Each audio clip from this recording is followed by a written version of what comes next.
গৌর হরি কি বললেন? হরি নামের অক্ষরগুলির মধ্যে প্রেম রূপ পুরোপুরি দিলেন। যেমন মায়েরা বাড়িতে অনেক রকম পিঠে তৈরি করেন, শীতকালে বেশি হয়।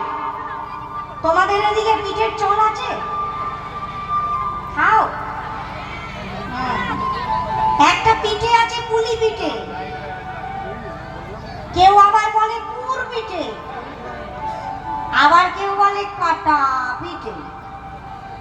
উপর দিয়ে একটা শক্ত আবরণ দেয়া থাকে না বাবা, আর ভেতরে থাকে সুস্বাদু পুর। তোমরা কিসের পুর দাও? নারকেল? আমাদেরও তাই দেয়, এটাই মিল আছে। কেউ নারকেলের পুর দেয়, কেউ ক্ষীরের পুর দেয়, কেউ সন্দেশের পুর দেয় না। এমন মহাপ্রভু একটি পিঠে তৈরি করেছেন যার নাম হলো নাম পিঠে। এই যে হরি নামের অক্ষরগুলো হরে কৃষ্ণ, এই তোমাদের এইদিকে হচ্ছিল রাধে রাধা গোবিন্দ জয়, এই যে প্রত্যেকটি অক্ষর নামা, এই অক্ষরগুলিকে সাধারণ অক্ষর বলে কেউ মনে করবেন না যে ব্যঞ্জন বর্ণগুলোকে পরপর সাজিয়ে দিয়েছে, তা কিন্তু নয়।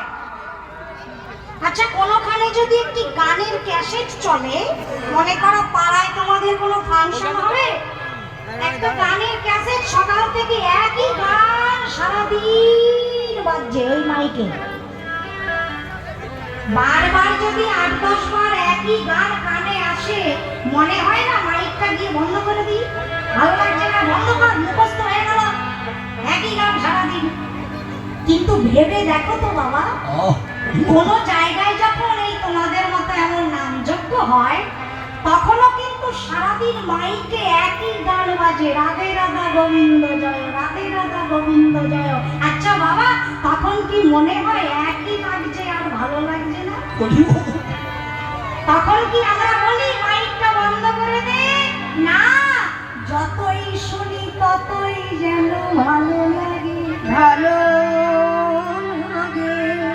তাহলে সাধারণ গান ৮-১০ বার শুনলে ভালো লাগে না, কিন্তু নাম সংকীর্তন সারা জীবন শুনলেও মনের আশা মেটে না। অক্ষর কিন্তু ওইগুলোই, তাই না? গানের অক্ষরও যেমন সাজিয়ে লেখা, নামও তো সাজিয়ে সাজিয়ে লেখা। তাহলে নিশ্চয়ই এই নামের অক্ষরের মধ্যে এমন কিছু বস্তু আছে যে সারা দিন শুনলেও মনে হয় আরেকটু শুনি।